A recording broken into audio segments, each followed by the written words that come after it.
Banu, business விஷயத்தை பொறுத்த வரைக்கும் யாரும் அவங்கவங்க இஷ்டத்துக்கு முடிவெடுக்க முடியாது. என்னோட கம்பெனில யார் வரணும் யார் வரக்கூடாதுன்னு நான் தான் முடிவு பண்ணுவேன். நேத்து வரைக்கும் மெக்கானிக்கா சுத்திக்கிட்டு இருந்த யாரோ இன்னைக்கு என் வீட்டு பாத்ரூம்ல குளிச்சதுனால சுத்தமாயிட முடியாது.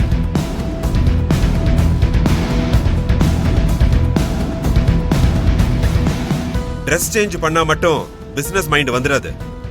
It's an art. கண்டவங்களை நம்பினா அது மொத்தமா முழுங்கிடும். என்னங்க, நல்லது கைகூடி வர நேரத்துல உங்க பிடிவாதத்தால அதை கெடுத்துற வேணாம். அவளும் நம்ம பொண்ணு தானே, அது எப்படி பிசினஸ் தெரியாம போகும்? அவ பொறுப்பா இருக்கணும் தானே நீங்களும் நானும் ஆசைப்பட்டோம். அந்த காலெல்லாம் முடிஞ்சிருச்சு பானு. அப்படிலாம் எதுவும் நம்ம கையை விட்டு போலங்க. நாம அவளை அன்பா அரவணைச்சாதானே அவ நம்ம இஷ்டப்படி இருப்பா. நாம ஒதுங்கியே இருந்துட்டு ஏன் ஒதுங்கி போறேன்னு கேட்க முடியாதுல்ல. வர வர நீயும் என்ன மதிக்கிறதே இல்ல பானு. ஐயோ, அப்படியெல்லாம் இல்லங்க. உங்களை போல நானும் வீம்பா யோசிக்க முடியாதுங்க. அவளை பெத்தவனா மனசு மாறி வந்தவளை நாமளே மறுபடியும் பழைய மாதிரி ஆக்கிடக்கூடாதுல்ல.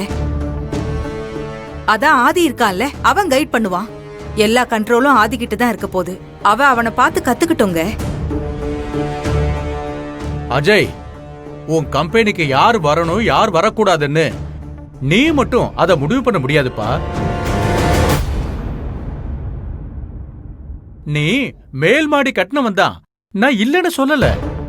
ஆனா பேஸ் மட்டம் போட்டவன்